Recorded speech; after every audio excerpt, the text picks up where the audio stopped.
Chers élèves, bonjour.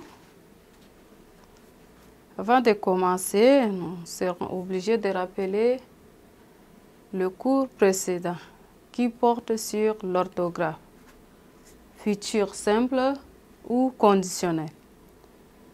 Et nous avons dit que le futur exprime l'action qui va se dérouler plus tard ou dans l'avenir.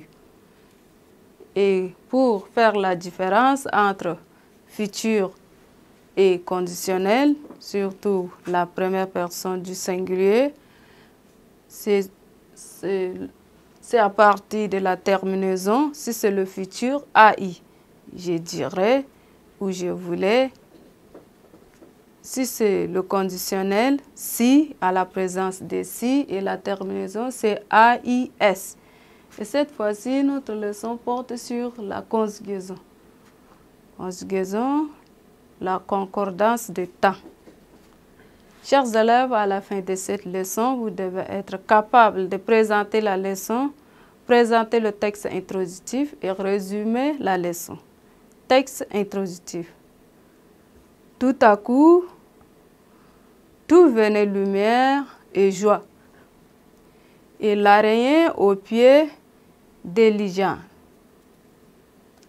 attacha aux tulipes de soie ses rondes dentelles d'argent, si la lune au jour tiède et pâle, comme un joyeux convalescent, ouvrait ses yeux d'opale, la douceur du ciel descendrait.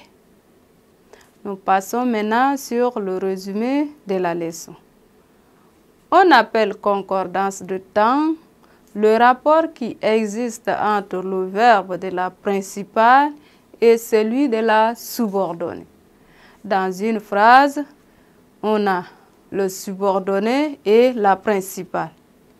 C'est pourquoi on appelle concordance de temps le rapport qui existe entre le verbe de la principale et celui de la subordonnée. Exemple.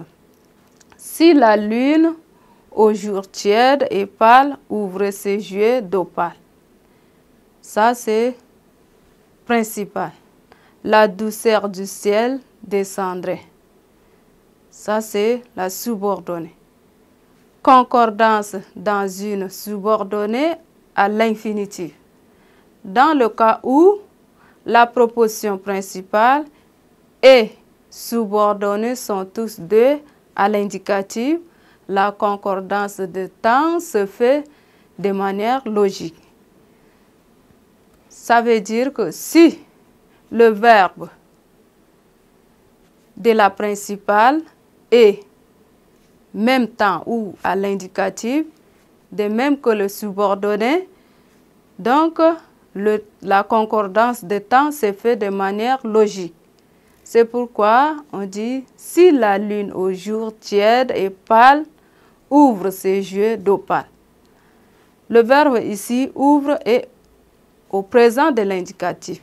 La douceur du ciel descendra. Ça, c'est le futur.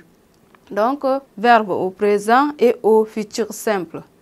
Le principal. La verbe du principal est au présent et la verbe du subordonné est au futur. Deux propositions indépendantes juxtaposées. Juxtaposées, pourquoi? Parce qu'il y a la présence d'une virgule, exprimant une action concomitante. Concordance des temps dans une subordonnée au subjonctif. L'action ou l'état exprimé par la subordonnée a lieu en même temps que ceux de la principale. Exemple, je doute qu'elle vienne ce soir. Je doute qu'elle vienne ce soir. Merci, chers élèves. Nous venons de finir avec la concordance de temps. À nous revoir dans une autre séquence.